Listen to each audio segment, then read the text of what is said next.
kabuga. So eto naman tayo mga kabuga, no. So eto, simpleng tutorial lang po.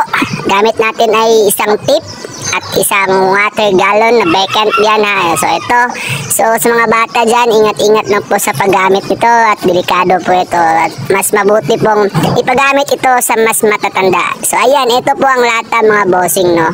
So bubutasan po natin yan dyan. So ito mga bossing, so ito binutasan natin yung first layer natin mga kabuga. So ito na, bubutasan natin yan. So isang maliit na circle lang muna.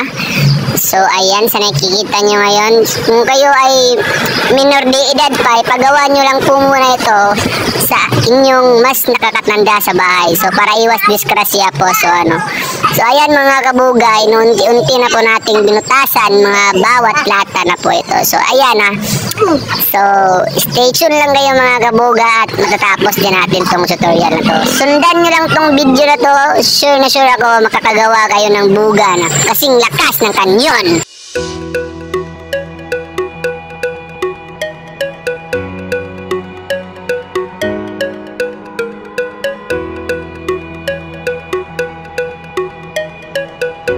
So ayun mga kabuga, at binutasan na natin gamit yung kutsilyo. So sa mga sinabi ko, mag-ingat at safety first po tayo dito mga kabuga, no? So ayan, binutasan na natin yung first layer. So ayan, ganyan kalaki yung butas.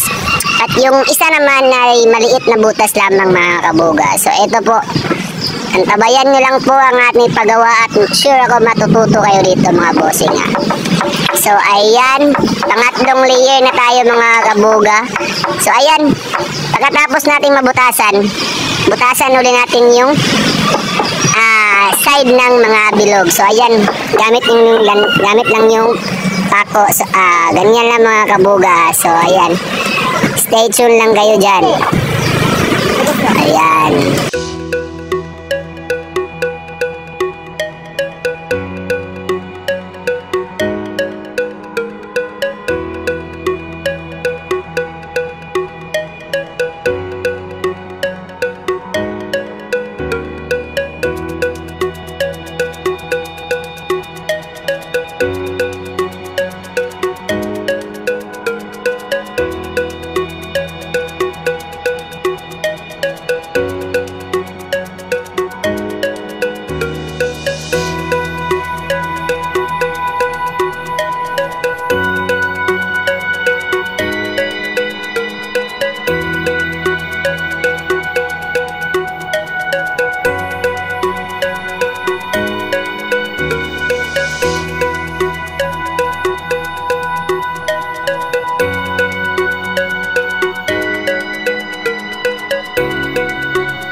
So ito naman kabuga king, tapos na gawa natin yung buga natin na ginawa na Alaska. So comment kayo mga buga king kung isa-sound check ko ba to, and huwag kayong kakalimutin buga king, mag-follow kayo sa akin para ma-reach natin yung 1K followers. So ito mga buga king,